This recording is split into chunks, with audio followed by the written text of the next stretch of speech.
And Sabika Namaskar. Thank you so much for the opportunity to present today. It is a huge privilege, and I want to start by just saying that we really believe that the future champions and experts and world leaders in rabies control will be the graduates of institutions like DY Patil. And so it's hugely exciting for us to be working together on this issue of rabies. I have been incredibly fortunate for the past 10 years to be working really focused on rabies specifically. So many other researchers and academics, government decision makers are having to divide their attention across many, many issues. Whereas we are fortunate that we have really been focused in, honed in on rabies specifically for the last 10 years. And so that's given us an amazing insight across the world and an opportunity to learn from different countries, different challenges that face the solutions to rabies control, and to try and bring those solutions together and share them broadly. And so today I'm going to be sharing some of our experiences, some of the challenges, and what we've learned. This is something that our founder and CEO said over 10 years ago, and it's still so true that if more people cared about rabies, it would have been solved a long time ago. And this, I think, fundamentally is the biggest challenge that faces rabies control.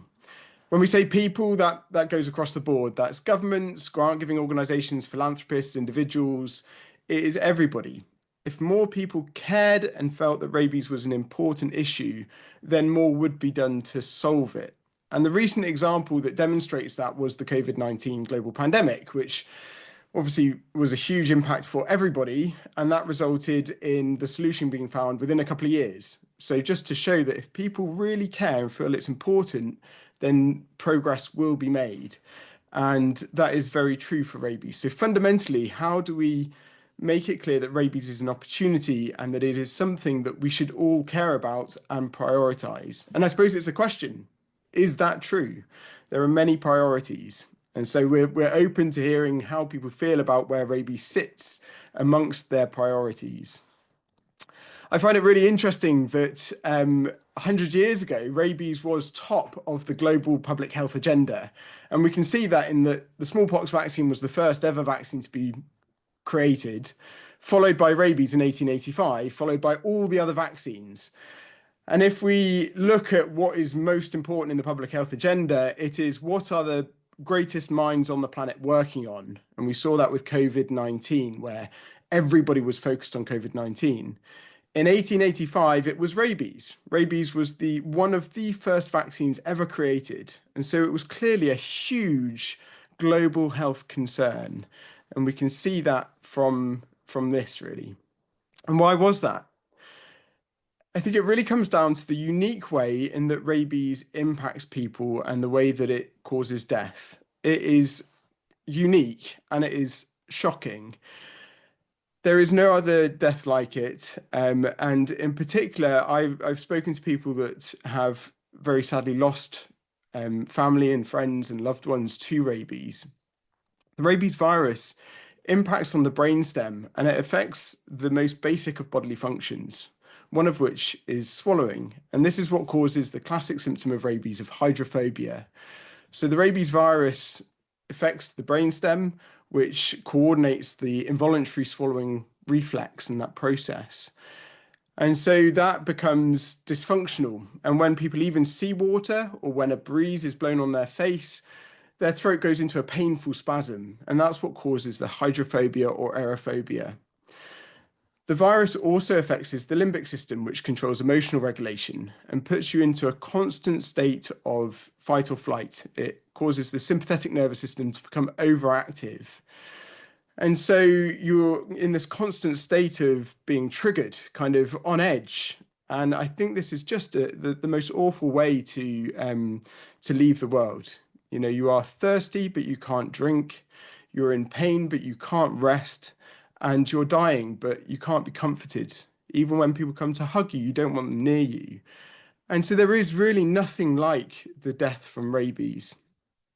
And this is why that over the last 100 years, such a huge effort has gone in by the human medical sector to prevent that death. Through the early 1900s, after the discovery of the human rabies vaccine, there was massive scale up of production across the world to produce human vaccine on a massive scale and make it available. Then those vaccines were improved and purified in the 1970s, 1980s. More recently, we've had approaches to reduce the cost through intradermal vaccination, as well as production of monoclonal antibodies to make the immunoglobulins more available. And that is all geared at preventing that human death. It's such an important thing that the human sector has invested hugely to control this disease in people. And so rabies is considered a neglected disease, but actually a massive amount is done. It's estimated that 1.7 billion is spent around the world on human vaccine. That is an enormous amount of money spent on preventing human death. So masses is done in the space of rabies. If we compare that to some other diseases, the Measles Rubella Partnership globally donates around $200 million, so rabies is way above that. Malaria control is estimated around $4.1 billion globally, and global HIV donations are in the region of 8.2. So rabies having $1.7 billion spent on it is a massive investment going into rabies currently. It's not this kind of completely forgotten disease. A lot is being done all the time to try and keep the lid on this problem of rabies. When we look at the approximate number of global deaths from diseases, from infectious diseases, rabies is way down the ladder there. It's estimated now, 2015 estimate was 59,000. More recent estimates are putting that more around 45,000 deaths a year. It's not really known, but fewer and fewer people are dying because of that big effort to vaccinate people. And a question that I get asked, we're working with the government in Mumbai, for example, how many people die of rabies in Mumbai each year? It hovers around 1. Some years, no one dies of rabies in Mumbai. And so, problem solved, right? There's no issue. But what that's hiding is the huge number of prevented deaths. It's estimated that around 2.9 million people are prevented from dying each year from that human vaccination effort. And so if we didn't have that human vaccine, rabies would be right up there at the very worst of diseases of people dying. It would amount to the sum of many of the other diseases, HIV, malaria, hepatitis, meningitis, all added up, would add up to fewer than the number of prevented rabies deaths.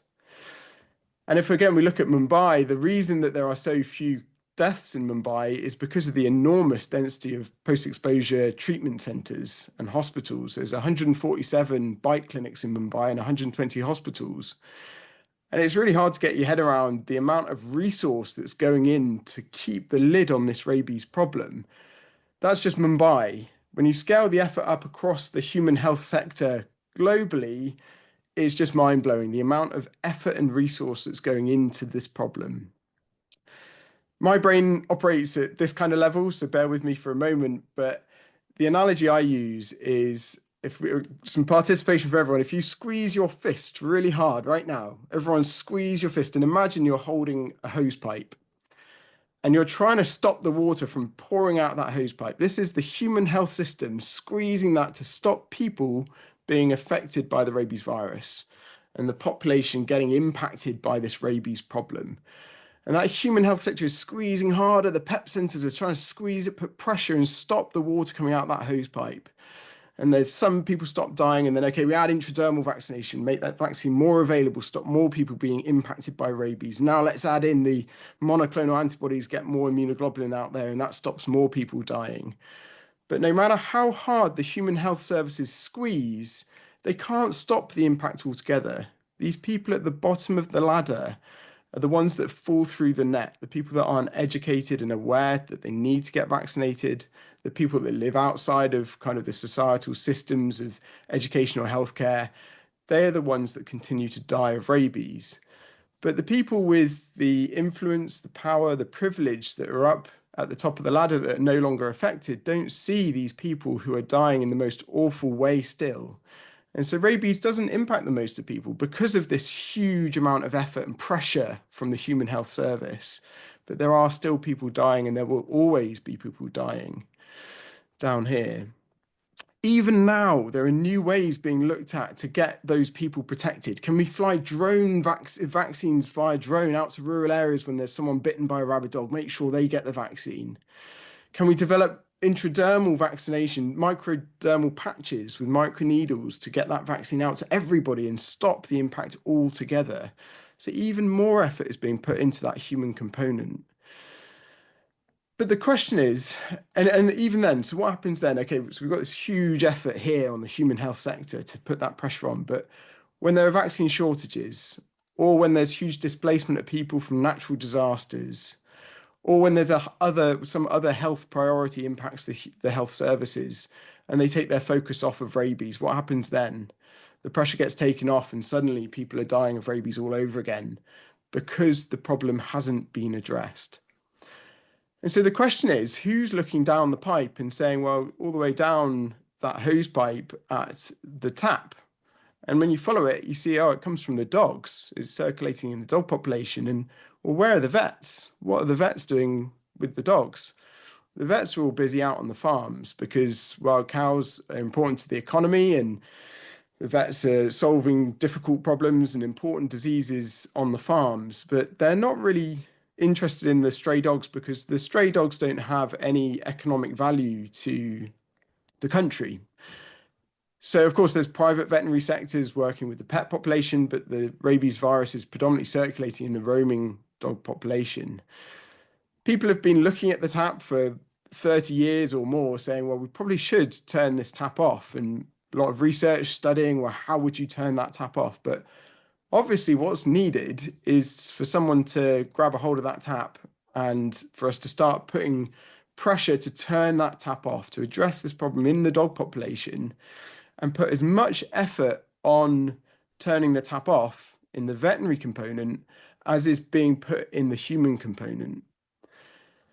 And that was the focus of Mission Rabies. When Mission Rabies launched back in 2013, the whole premise was let's try and put some pressure and see what we can do at the source in the dog population. Can we start increasing the effort in the veterinary side to match that huge effort that's going in on the human side so that we can solve this from a One Health perspective? So back in 2013, this is when I first became involved in the world of rabies and came out and was part of the launch of the program, which really was just try and demonstrate the simple message that we can vaccinate the dog population and we can reduce the amount of rabies circulating in communities. We can eliminate it so that it is no longer a risk for dogs and for people. Our premise was to shift the focus from the more laboratory and kind of pathophysiology research and more towards the nuts and bolts of how do we roll out these programs? How do we improve the efficiency of them? How do we make sure that they're done transparently and effectively? And how do we support governments to scale them up? So this is really the research that we are focused on. It's operational research. It's not very highfalutin. It's not very highbrow. It's very much in the field, looking at numbers and data and the movement of teams and how that impacts on the rabies virus. There's a huge amount of science supporting dog vaccination, but science alone isn't enough. We need to understand the priorities of the political community and what makes political sense to support, because if we just have science, it's not going to go anywhere. We need to get decision makers and people that are deciding how to focus the public health agenda and bring them on board. But even just with the science and the politics, that's not going to make progress. We need to have solutions that can be implemented. As an organization, we sit right here in this space. We try and understand the competing priorities of the science, the politics, and what's feasible with the given resource, and developing solutions that meet all three requirements. We ourselves implement large-scale programs in collaboration with NGOs and governments all over the world. And these programs are where we have teams and we are present and we're active. And through those programs, we're working through three main pillars of work. Those are rabies surveillance, establishing good surveillance systems to detect rabid dogs and understand the burden of disease, scaling up dog vaccination across the population and rolling out vaccination campaigns, and growing education and community awareness about the issue of rabies. Through these programs where we have boots on the ground and we're learning from communities and through our collaborations, we are then developing methods, tools, training approaches, and also demonstrating examples of success. So what does it take to eliminate the rabies virus? And where are the gaps? Where do we fail? Where do we still need to learn more and find better approaches? From those tools and that experience, we are then feeding back and supporting other governments, other organizations to maximize their chances of success. Whenever there's someone interested in rabies, we want them to succeed, because the worst thing for rabies would be for people to try and fail. Whereas to build momentum, we want everyone that has a go to see the benefit and to make progress. And we can increase the likelihood of that through the use of good tools and systems that we've spent the last 10 years learning about and developing. And so this approach is under the umbrella of the International Rabies Task Force. I'll be talking about that a bit more later, but you can reach out to us and get in touch through rabiestaskforce.com, and we can come and support and provide training through the Rabies Task Force. So it's these three core elements. And to understand this a little bit more, I'm going to just very briefly run through kind of the basic epidemiology of rabies. So it's a very simple disease. This is why I like rabies in particular, because there are no insect vectors, there's no intermediate hosts, it's just dog-to-dog transmission. So every single rabid dog is infected from an infectious dog through direct contact at day 0. So on day 0, they're exposed through the bite of an infected dog. The rabies virus is inoculated into the bite wound, into the muscle. And the virus then gets taken up into the peripheral nerve, and it tracks up towards the central nervous system over an incubation period, a period of weeks or sometimes months. On average, that incubation period is about 3 weeks, and the dog is not infectious, it's not showing any signs. The rabies virus is just hiding out and tracking up to the brain. When it hits the brain, the virus disseminates throughout the rest of the body again, and the dog shows signs of rabies. The dog is then infectious for a very short period before it dies 3 or 4 days later, usually, certainly within 2 weeks. So this is another interesting thing about the rabies virus, that for around 85% of the time, the virus is invisible. We can't see which dogs are infected. It's just hiding out. It's there, but we can't see it. And for only 15% of the average cycle, we actually see the virus present through the signs of rabies. And this is why the rabies virus flies under the radar so often. It's not seen in communities. It's there, but it's just under the radar. We can't see it. It's circulating. It pops up like a flash from a gun, and then it goes again, and it's invisible. And this is one of the ways that the rabies virus has been able to survive for so many thousands of years, because it's just a slow progressing endemic picture. The rabies virus isn't very transmissible, so each rabid dog on average will only infect 1 or 2 other dogs. There's some more recent research that is perhaps challenging this, but in most settings, on average, the dog will become rabid, infect 1 or 2 other dogs. A long incubation period then follows. These dogs turn rabid, infect a few other dogs. Long incubation period where we can't see the virus. They turn rabid, and so on.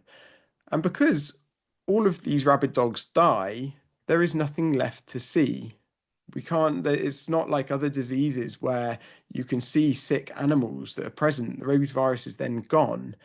And it's only once we improve surveillance and start to map these cases and test these dogs and picture the distribution of rabid dogs, we see that it's actually everywhere. There's a lot more rabies than anyone thinks, because you can't see it unless you're testing. That low rate of transmission has a benefit to us in that we only need to vaccinate around 40% of the population to interrupt transmission. So when we vaccinate 40% of dogs, eventually the rabies virus will hit dead ends and won't continue to circulate in the population. So compared to other diseases, the rabies virus is actually very easy to control. We only need very low coverages. That critical threshold of 40% is the kind of target. But the reason we go above that is because between our campaigns, our vaccinated population die, unvaccinated puppies are born. And so the coverage gets diluted between each campaign. And the coverage that's held is not enough through the rest of the year. So in this example where the campaigns only reach 45 or 40%, you can see that the coverage is below that critical threshold in between the campaigns. And this is why during vaccination campaigns, we try and get a much higher coverage, around 70% if possible, so that even as the coverage dilutes, we maintain above that critical threshold of 40% and we can eliminate the virus very quickly. Usually within 2 or 3 years, the virus decreases significantly. And then it's just finding those pockets that are difficult to finally address. There are other examples where this has been achieved. So the program in Europe where they were controlling rabies in the fox population. So in Europe in the 1990s, there was a huge problem of rabies circulating in wildlife, in foxes. And so from the 1990s, a huge effort was mounted through the European Union to distribute these oral baits in the across countries. So here you can see the red dots. These are positive rabid foxes. And the purple area you can see here, this is the area that's been vaccinated. And this demonstrates that vaccination works. They weren't sterilizing any foxes in this program, but as they sustain vaccination, just vaccination, and they keep hammering these areas with vaccine, you can see already within 4 years, it's decreased hugely across this western area of Europe. They keep vaccinating. This is now after 8 years, and you can see this pocket here is pretty tricky. They keep going. Germany had to keep going along this patch. They're still getting rabid foxes, but they keep going. And now it's pushed all the way over to the east of Europe here. So you see now, after 15 years, they've still got this pocket here. And this is what we see as well in other areas, that you often do get these pockets where there's a particularly challenging population for one reason or another. And you keep vaccinating that population until finally the virus disappears. There's one pop-up over here, obviously a reintroduction. And they keep vaccinating that area until no more rabid foxes are found, and then they can stop vaccinating. Here it's spread again into northern Italy. They vaccinate that area and it's gone again. So it's this joined approach of surveillance coupled with vaccination effort. And so this demonstrates that it is effective in rabies. We can eliminate the virus from very large areas. Today, the world map looks a bit like this with the global burden. The other huge global success through mass dog vaccination has been in Latin America, where through the 1980s, 1990s and onwards, they were vaccinating over 50 million dogs every single year. And they have all but eliminated the rabies virus from most countries in Latin America. So again, we know that vaccination of dogs can eliminate the rabies virus. Very simply, what we're trying to do is work out how to get vaccine from the bottle into the dog population. And it's no more complicated than that. We just need to get the vaccine out into the dog population on a large enough scale to interrupt the rabies virus transmission.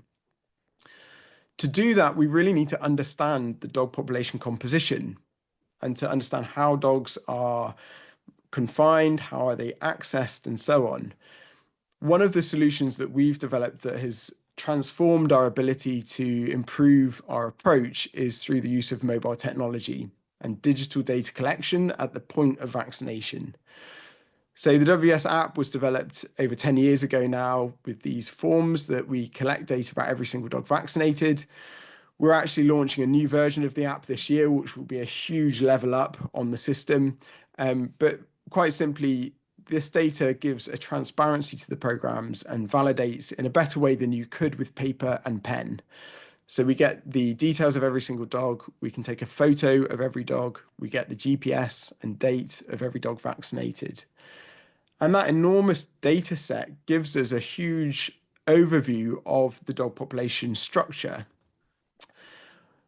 To simplify it, we can say that dogs are on one end of the spectrum owned and confined, like your pet dogs, and at the other end of the spectrum, totally unowned roaming dogs.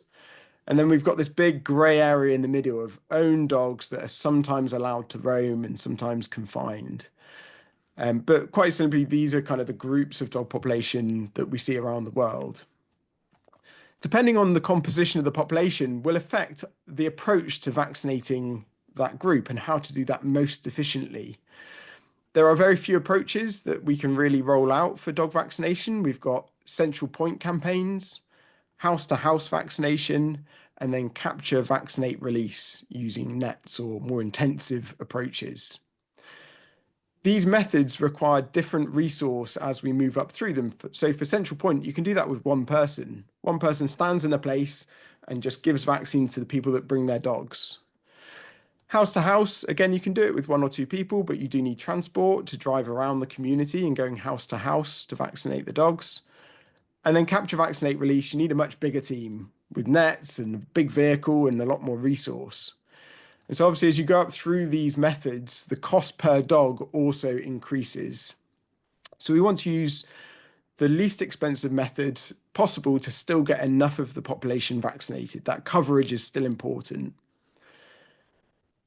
The decision around which method is best really depends on the composition of the population. So if we say this is an example from Malawi in Africa, our project site there, where we've got a team supporting the government to roll out vaccination. From our vaccination data, we can see that most dogs, 99% of dogs, have an owner. There is a very, very small stray dog population, but a very large proportion of the owned dogs are roaming. So the roaming population is made up of this tiny number of stray dogs and a lot of owned dogs that are allowed to roam.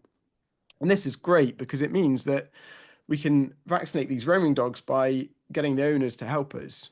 And this is exactly the approach that's taken in Blantyre. We set up these static point clinics and the community become part of the workforce to bring these dogs to clinics and get them vaccinated. And it looks a bit like this. So we set up these temporary stations at schools and at community centres, and we encourage the community to bring their dogs for vaccination. And that's very effective in the cities. Through the data that we've collected through the app, we can get a sense of how coverage decreases as you move away from static points. So obviously, when you're really close to a static point, lots of people can just bring their dog and just walk. As you move further and further away from the static point, the coverage drops off because people aren't going to be willing to bring their dogs so far. So as you get kind of a kilometre or more away from the static point, the coverage gets very low. We use this data to improve the distribution of static points to kind of strategize the campaign.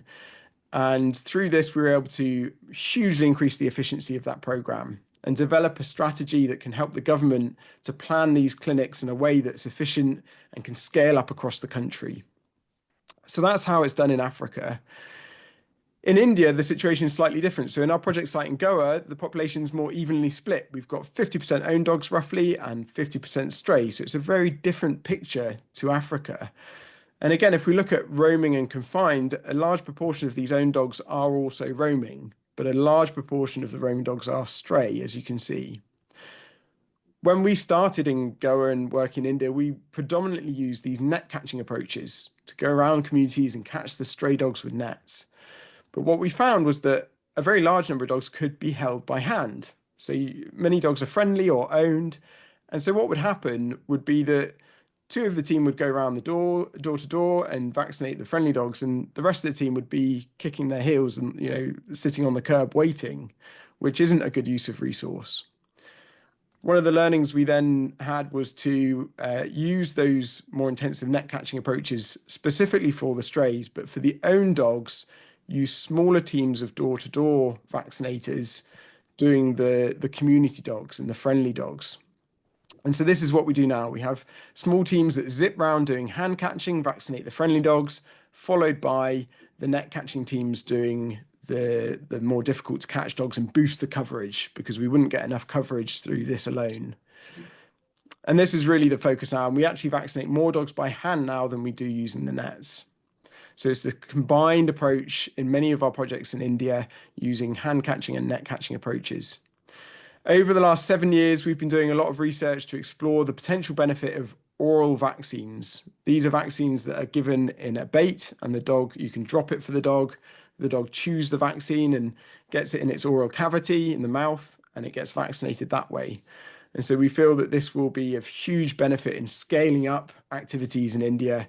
It requires much less training to train people how to do this. It requires much smaller teams, and we can get better coverage. So for those difficult to catch dogs, we think the oral bait approach will be fantastic. We will still, and everyone is saying that the parenteral, the injectable vaccine is still the foundation, because you know that dog's been vaccinated by the injection. One of the other challenges that we faced was trying to ensure that we get even vaccination coverage. So one of the things that very quickly undermines a program is this patchy coverage where you get low effort in certain areas. And this is actually very difficult to prevent when you're working at scale. And what happens is the rabies virus just circulates in those pockets of low coverage, reintroduces back into your area that you've been vaccinated, and you don't eliminate the virus. When we're on the ground, these communities are all connected. It's very difficult to know where one village ends and where does the next village start. And so when you've got teams on the ground vaccinating, and it's chaotic work, it's energetic, they're running around, following the dogs, community telling them, go over here, go over there. How do you make sure that they vaccinate every single pocket of the community? How do we make sure we don't miss any areas? This was a real challenge in the early days when we were managing 10 or 20 vaccination teams. They're off in the community, they're remote. How do we coordinate that huge workforce? We did that through the technology. So we divided the map into these polygons, and we created a system where an administrator, the project manager, could see the project area and these polygons in a website, and they could assign the zones to each vaccination team day by day. So the vaccination team can see their vaccination zone that they need to vaccinate today. And the next day, the project manager assigns them a new zone. And what that enables is the teams to move in a very systematic way. And if this is showing the GPS location of dogs vaccinated by a number of teams in Goa week by week. So we can see as the project manager assigns them new zones, they vaccinate those zones, they get assigned new areas, they go and vaccinate those areas. This isn't a scattergun effort. We can see that they're moving very systematically using that technology across the area. And the project manager can see when they've missed a patch. So this area's got dogs in it, it's not been vaccinated. So they assign those zones to the team go and get that area vaccinated and stamp out anywhere where the virus can hide. We're making sure we've got that herd immunity across the whole population. And this has really come to underpin all of our programs to make sure that we're working in a systematic, spatially coordinated approach with the vaccination effort. We're making sure we're not wasting that vaccination campaign. The app is quite simple. You can see here the map that the team can see their area that has been assigned to them. They can see the path that they've walked, and each dog that's vaccinated gets entered. We're now taking a photo of every single dog. And in the new system that we're building, we're going to automate the validation of the data in some way so that we can identify that the data are correct and try and automate some of the manual processes that currently exist. So very simply, it's enabling the team to report their activities to the manager and the manager to give spatial instruction to the teams. And we've published a number of studies to show that this really benefits in improving the coverage and spatial distribution of vaccine effort. I'm going to talk a little bit just now about one of our flagship programs in Goa State. And this project is really a success due to the government and the leadership that the Goa government have shown in prioritizing rabies control and in sustaining this program for over 10 years. We started the Goa project back in 2013 as a small pilot, just a few vaccinations, 5,000 dogs vaccinated, just to start to see how would we go about this? How can it be done? By 2016, we'd scaled that up and were developing a vaccination approach. We were learning from the community and from the government and how would we go about doing this. And by 2017, we were using that door-to-door hand vaccination approach as well. And we're vaccinating over 1 lakh dogs, 100,000 dogs every single year. That vaccination effort was sustained through 2018, 2019, 2020, and onwards. And as a result, well, first, the human deaths fell to 0 in 2018, 2019, 2020, and so on. We did have a human death in 2023 from a reincursion, but this showed that we can eliminate the human issue from this effort. Obviously, there was a huge awareness in people in Goa that they needed to get vaccinated. And so the first thing we saw was this decline in human deaths. As a result of this, Goa was also the first state to be declared a rabies-controlled area in India. And that brings legislation that ensures rabies is prioritized long term. When we look at the situation in the dog population, it looks like this. So the blue areas here show the areas that were being vaccinated. The black dots show positive rabid dogs. In 2014, you can see that there were rabies cases all over the state. We were scaling up vaccination through to 2017, and you can see there were still a lot of rabies cases across Goa in 2017. 2018, there were still cases coming. We were still picking up rabid dogs. We were getting a bit worried of what's happening. Why is rabies still here? But by 2019, suddenly the cases started to disappear. We couldn't find rabies in most talukas of Goa. We were still getting cases in the northern area at the North Goa border. During the pandemic, with the lockdowns, there was a lot of disruption to dogs' food sources, and we saw a resurgence of rabies spreading to the south from that north border. 2021, again, we had circulation from the north, and we continued to vaccinate. In 2022, we extended our vaccination effort to the north and to the south beyond the borders to establish a buffer zone of vaccination, and we've started to detect cases here as well. Excuse me. So you can see that rabies is right on Goa's doorstep, and this is where we need to keep vaccinating to eventually achieve rabies-free Goa. But we can see that as we continue to scale up vaccination to the north and south, we no longer vaccinate intensively in the central part of Goa.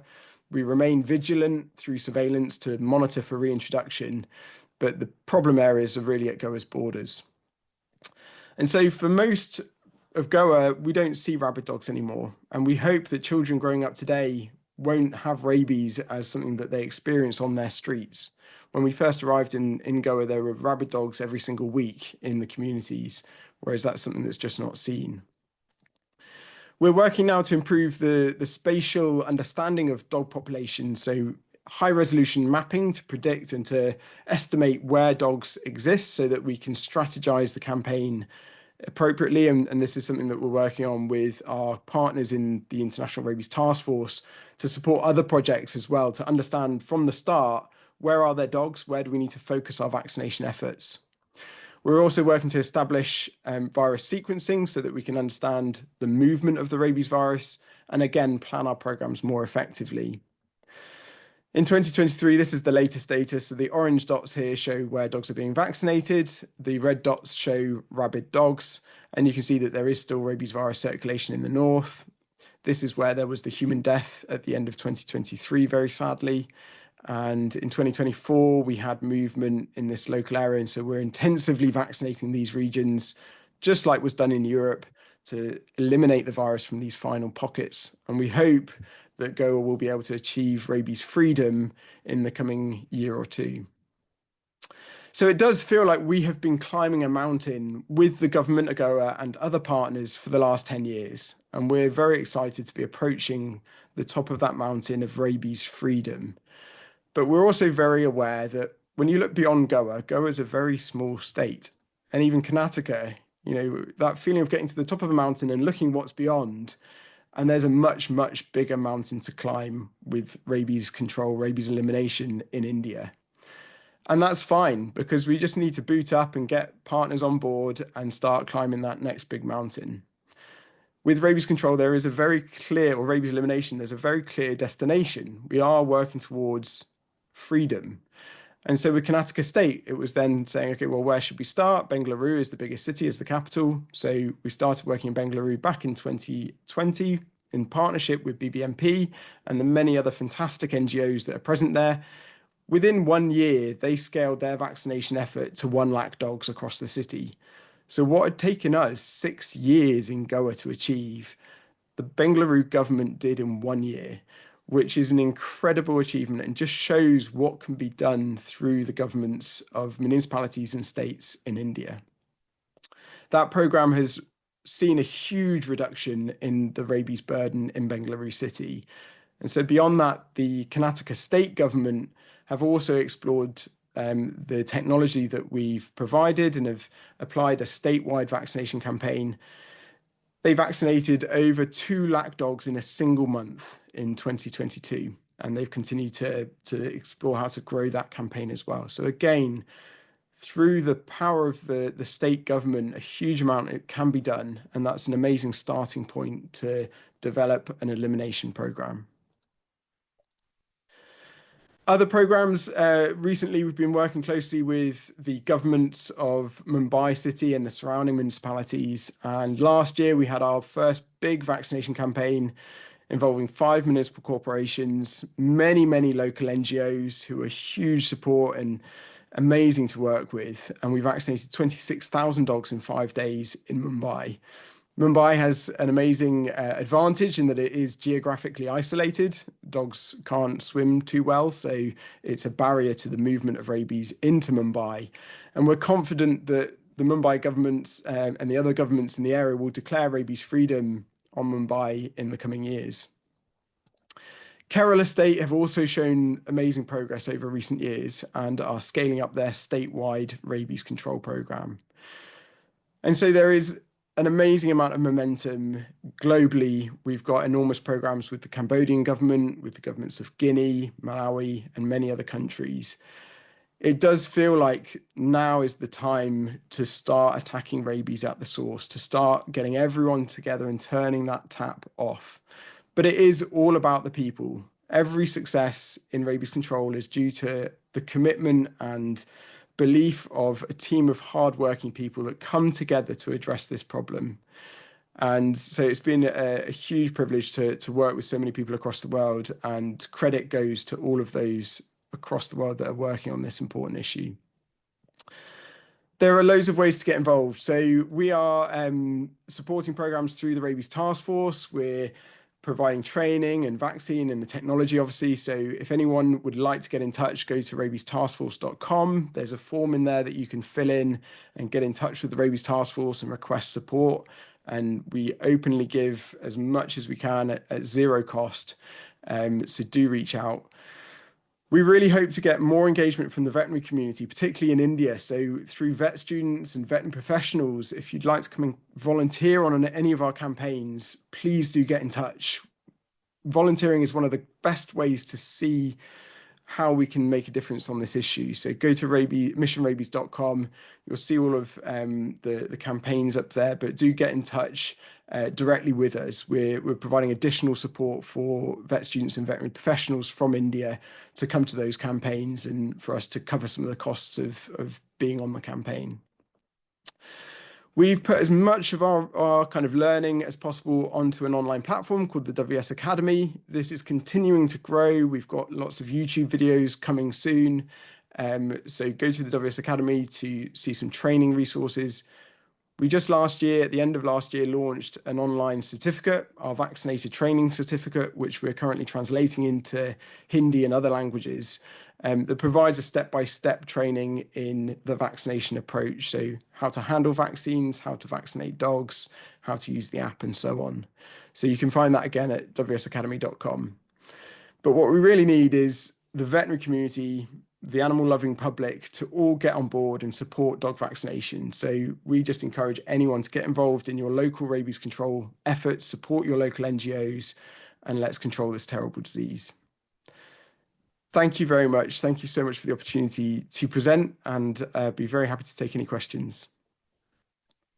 Thank you so much, Andy. It was very interesting and fascinating, and I'm sure your visuals and effects captivated the participants as much as the meaty content which was delivered.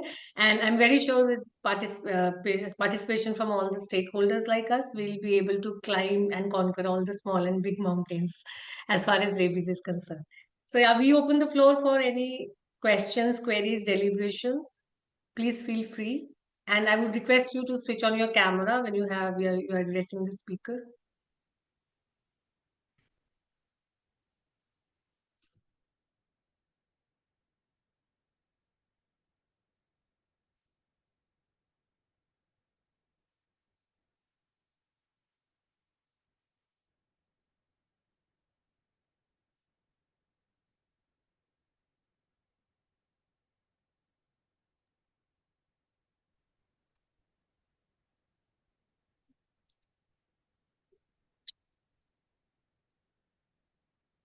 I would like to ask a question.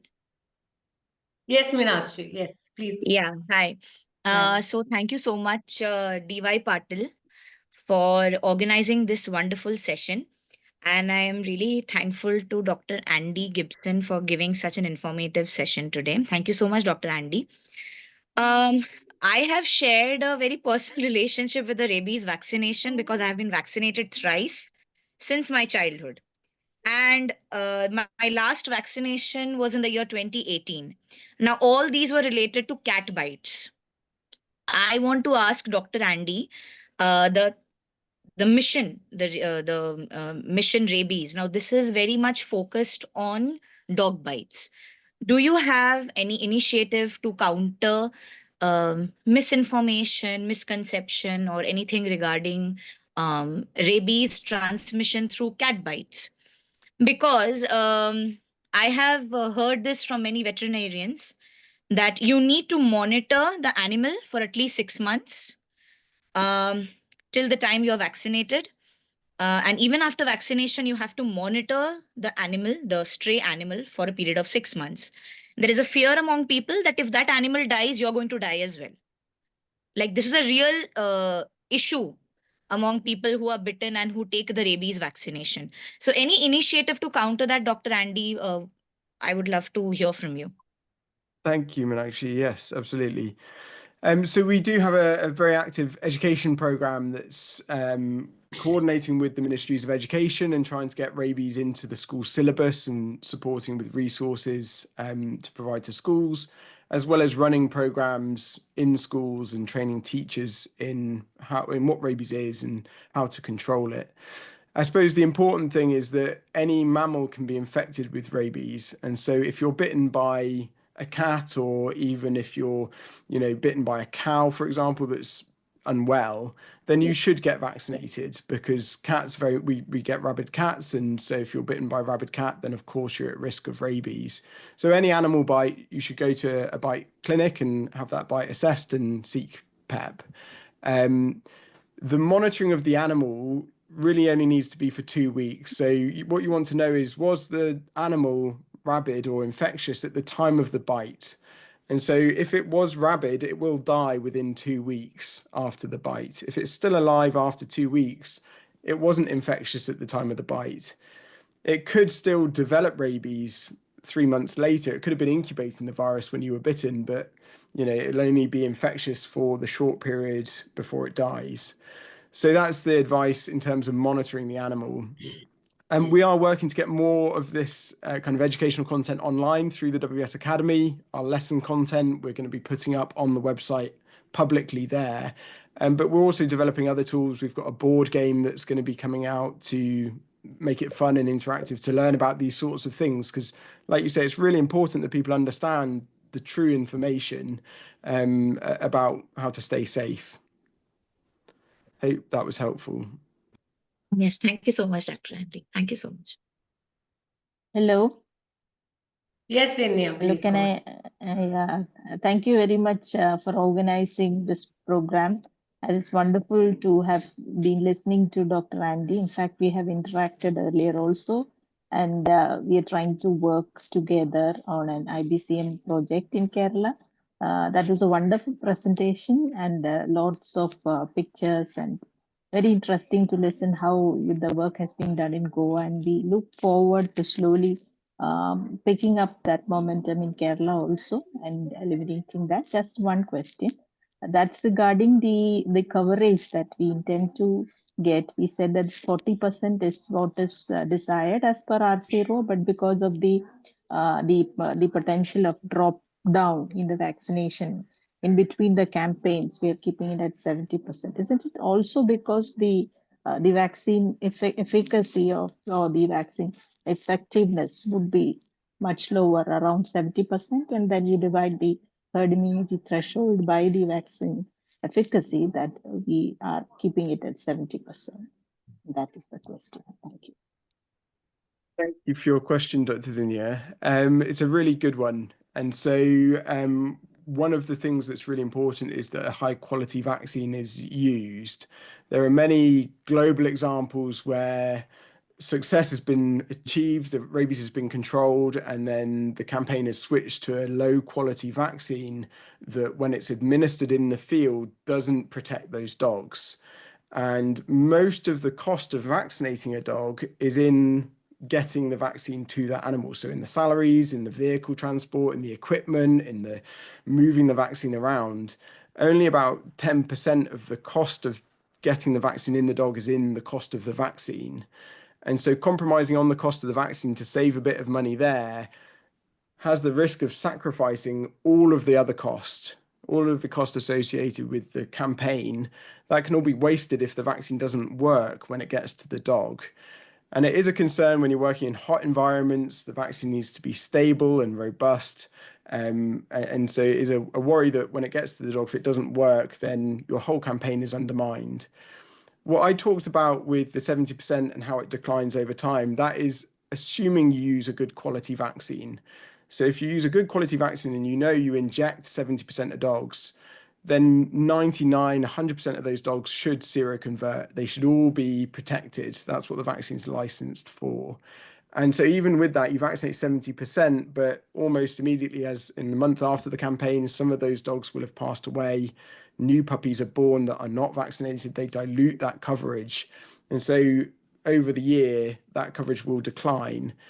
If you start with a poor quality vaccine, even if you inject 70% of dogs, it might be that only 50% actually seroconvert. And so you're already starting from a lower point. And so the risk then is that your coverage drops below the threshold. And that's what happens. There's a well-published example from Bali where rabies came back, and there's a huge problem now because it's re-established, it's endemic again, because a poor quality vaccine was used. They ran the campaign, spent the money running the campaign, and the rabies virus continued to circulate. And so I think, one of those, once governments invest and scale up, trying to make sure that the quality of the vaccine is prioritized to make sure the campaign has impact is a really important message to send. Thank you, Andy. Sir, can you hear me, sir? Sir, you showed us administering vaccine for the dogs by tablet like something. Is that as effective as that of the conventional method of vaccination?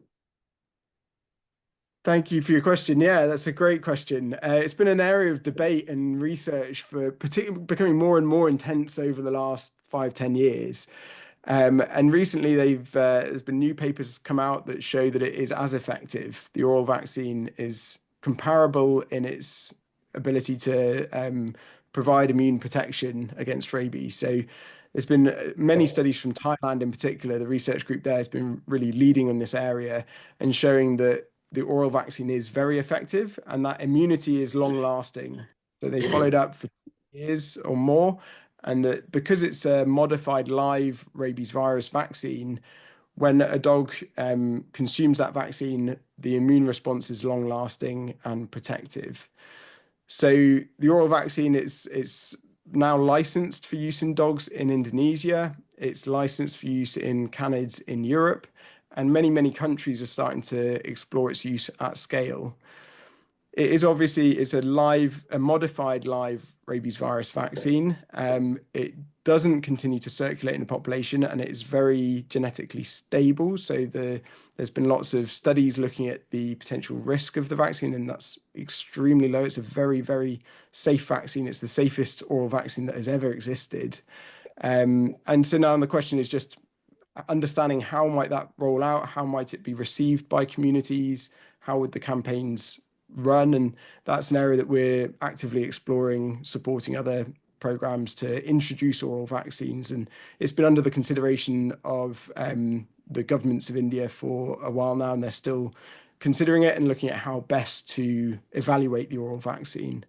I suppose one of the main constraints to point out is that per dose it's much more expensive than the injectable vaccine. So that's one of the constraints.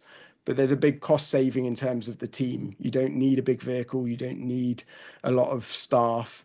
Just one person can drop a bait and vaccinate a dog that isn't otherwise easy to catch and would otherwise require a lot of staff to run around with nets and try and get that dog. So more cost in the vaccine, less cost in all of the other programmatic costs. Could I ask a follow-up question on that, please? Thanks, Andy. It was a really engaging and informative talk. I'm going back 20 years now, so possibly things with the oral vaccine have changed quite a bit. But I've got a vague memory of Professor Sarah Cleveland telling us about some work that she'd done in Africa. I'm not convinced it was with dogs. It was maybe African wild dogs. But I think there was a problem with non-target species, and that it actually led to quite a lot of sort of health problems in non-target species. Now, that I might have misremembered that, but I wonder if you have any thoughts about if the non-target animal eats the bait, and could that be problematic, apart from the cost involved, but from a welfare issue, would that be a problem? Yeah, obviously it's a concern that these baits are distributed, and that's possible. But there are lots of studies now done in non-target species that show this vaccine is very safe. It doesn't have any adverse effects for cows or monkeys or jackals or mongoose, or they've tested in a wide range of species, and there's no issues have been observed at all. The other thing that we've proposed is the method of rollout. So the oral bait handout approach, where teams identify a dog, identify that it can't be easily held, and then individually drop a bait to that dog, watch it consume the bait, and then collect any remnants, any aspects of the vaccine that's left is collected and disposed of. So through that approach, we're not just distributing vaccine wildly in the community that can be picked up by any species. It's dog by dog targeted delivery. And through our studies, we've shown that very, very few parts of the bait are left in the community. So the risk is all but zero. It's extremely, extremely small that there would be a problem resulting from another species consuming the vaccine. But obviously, this is one of the things that you can at some point programs need to start evaluating this and kind of putting it into practice and closely monitoring the approach. And are there areas we can improve, and what do the community think about it, the messaging that's put out, what are the processes to address any concerns, making sure that the campaign is structured in a way that this is done correctly and that it is being monitored. So again, that's an area that we're really hoping to support. Thank you. We have a question in the chat box, and Dr. Aishwarya wants to know how the drone vaccine is being implemented as far as, I think, rabies is concerned. And there's another question from UD, some ID, and the person would like to know if you intend to expand your area of coverage to Mumbai, or are you already represented? I think he or she joined maybe a little late, and the reason being that there are a lot of stray dogs here, and most of the dogs need veterinary care. So yeah, first question is on drone vaccination. Yeah. Oh, so drone vaccination, that was on the human health side of things. There were a couple of published examples from Africa, I think, where they're sort of identifying people with high risk bites, when someone's bitten by a rabid dog and there's no vaccine in the area, that they can deploy drones to get vaccine to them. So, I think that is being looked at for rural communities and can save lives in the short term. But it's a huge amount of resource to be putting on that human component, which is needed. But the point I was trying to make is that we need to put an equal amount of effort in exploring the approach to address this in dogs. Otherwise, we're going to be forever trying to prevent deaths. And no matter what we do, people will always be dying. On Mumbai, it's a hugely exciting program, and really thanks to the initiative and drive of the BMC, the government of Mumbai, who have been just so proactive in their expansion of their rabies control program in Mumbai. They are now running the Mumbai vaccination program, and our work is more to support Thane municipality, Medabhayandar, Panvel. So we're kind of trying to support the peripheral edges of the area to prevent rabies reintroduction. But the Mumbai government are scaling up their effort with local organisations, the NGOs in Mumbai, who are extremely active and fantastic. So there's a lot of progress there. We're about to run our campaign. I'm actually coming out to Mumbai next week, and we're running a vaccination campaign in Thane. So it's still in its early days, but there's a lot of really good work being done in Mumbai, and we hope, I mean, depending on how the governments and everything receive it, we hope that that will expand to the Mumbai metropolitan region, you know, and have that whole western coast area as an example of rabies control. And this again supports the wider national effort through NCDC, through the Ministry of Animal Husbandry and their program for national rabies control. These state level and local level examples are all supporting that wider initiative at the national level. And there's some fantastic leadership going on at NAPRE and on the national stage to start building this towards a rabies control program across India. Thank you. Any more questions? Yeah, I have a query. Yeah, Dr. Nair, please. Thank you, Dr. Andy. That was, as always, really engaging and very informative. I just have to ask you, there are a lot of stakeholders involved when you think about controlling this rabies. So particularly in Mumbai, when you see these societies, wherein you have a lot of dogs which are probably stray, but then they're taken care of in some way or the other by the societies. It's a very informal kind of engagement. But you have these so-called feeders who feed them very regularly. So how do you engage with this group?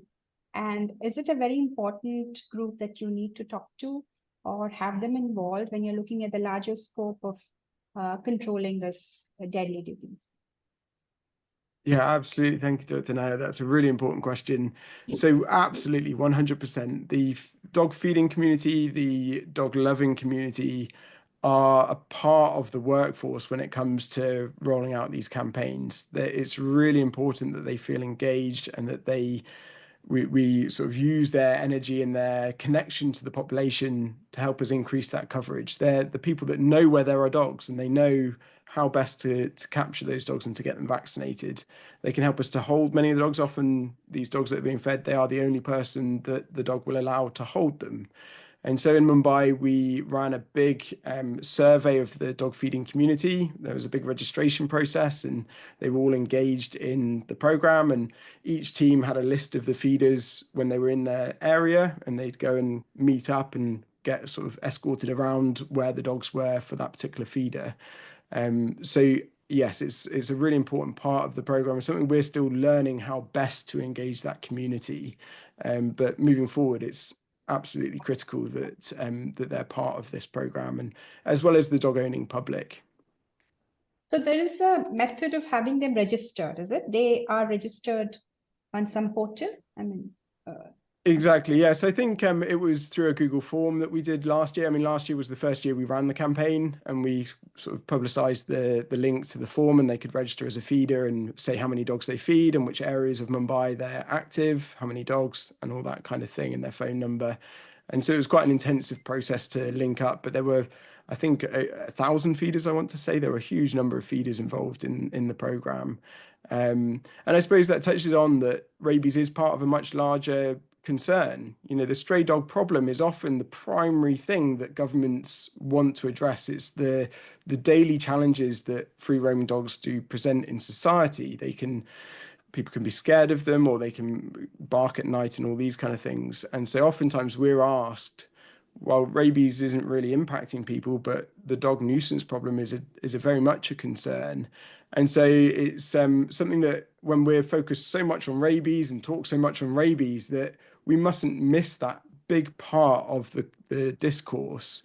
And the way I frame that is that the dog population issue is a societal problem. It is much like the economy. So you can't fix the economy. The economy is a complex thing that you need to address in many ways. You need a good financial system. You need to have low levels of corruption. You need to work on this and this and this to have a functioning economy.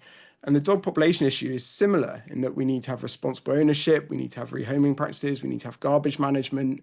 But you never fix it. It's an ongoing thing that you're trying to improve people's lives through trying to improve dog population management. But there's no destination, much like the economy. Whereas rabies control is part of that problem. We can improve dog population management by solving rabies control as a part of that. And that is just as important. We mustn't ignore it. But rabies is something that we can make progress whilst working on the dog population issue. Sorry, it's a bit off-piste, but it's kind of something we've not touched on. Okay, I have one more query that is done. So how often do you go back to the for the revaccination, like for the area that you've already completed? How So often? it's an annual campaign that all the studies have typically worked on an annual cycle. And if you get around, that high coverage each year and then go back the following year and just revaccinate the population, not knowing which dogs were vaccinated previously, because you can't track that, but just revaccinate to 70% or 60% and then track it. We know that in some areas you can eliminate the virus at lower coverage, and in other areas you need much more intensive efforts. And so like you saw in that European example in Germany, they had to keep hammering that patch. And so if you're still seeing rabies on an annual campaign in a particular pocket, you can then do them every 6 months if needed in a really difficult patch to really try and saturate that herd immunity. Or you can intensify sterilization in that area, which is what we did in Goa and Bardez. We intensively sterilized a difficult patch and try and stabilize that population whilst vaccinating. And that eventually led to rabies disappearing. So we start just with annual, and then you monitor where there's cases, and then you adjust accordingly. Because in most places, it will be gone after 2 or 3 years at 60%, 70% coverage. Thank you. Any more questions?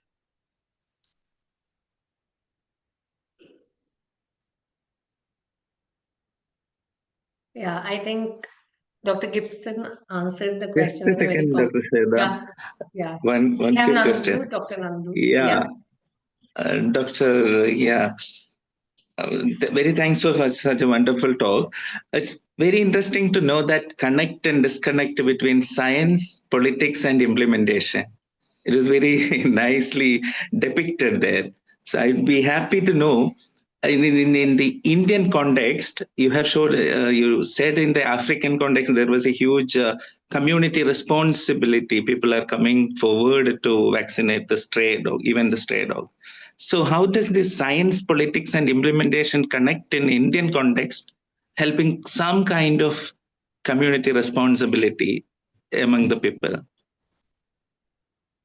I think it's exactly the same. No matter where we go in the world, the engagement and support and involvement of the community is absolutely fundamental to these programs lasting and sustaining. Unless the community want these activities to happen, they will not continue. And in India, many dogs, we've talked about the feeding community, but especially rurally, an even greater proportion of roaming dogs are owned. And so in rural parts of India, we can just do door-to-door vaccination and get good coverage. So much like in Africa, it's exactly the same in terms of needing to engage the community and for them to support it, because they're not going to allow vaccination teams in their streets, or it's not going to succeed if they're stopping those teams vaccinating the dogs. So we need the whole of society to be on board with this approach. And that goes all the way from government through to public health, through to the veterinary community. And so it kind of comes back to that question of, does everyone feel this is worth us all getting on board with and pushing forward? But the community are really at the foundation of that.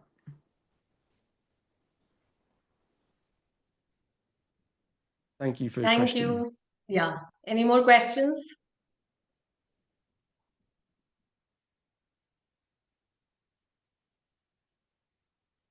Okay, I would like to invite Dr. Aswati, Dr. Suma for their closing remarks before we formally end the talk. Yeah, it was a very impressive session, and I think whatever we meant has been conveyed. There is lessons from the field, how we need to take a program forward and then scale it up. And as Dr. Andy pointed out, Goa is just a small part of India. But then the success that you demonstrated has been phenomenal, which can be scaled up, though with contextual additions or deletions. So thank you very much. And I think it has been a great start to our program. Thank you, Dr. Aswati. Dr. Nair. Yeah, thank you, Andy, for that very insightful and truly kept in in sync with our webinar series. Lessons from the field.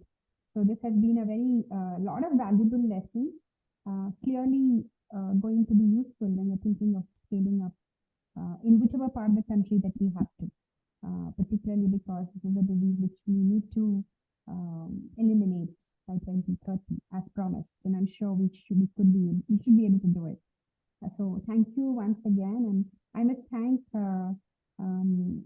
our partners, the Amrita School, particularly the Department of Community Medicine, and Dr. Ashwati for partnering with us for a very important cause. So yeah, thank you, Andy. You've been a a great start to the series, and thank you so much for your wonderful talk. Thank you. Thank you, Dr. Nair. Thank you, everyone. Thank you, Dr. Gibson. Thank you once again. Thank you to the team of Amrita Institute of Medical Sciences, Department of Community Medicine. Special mention to Dr. Aswati and Dr. Navi, the coordinator. I would also like to thank Dr. Nair, my colleague and coordinator for this series, Dr. Daksha, our admin manager, Dr. Pranil, and all the faculty and participants for joining us today.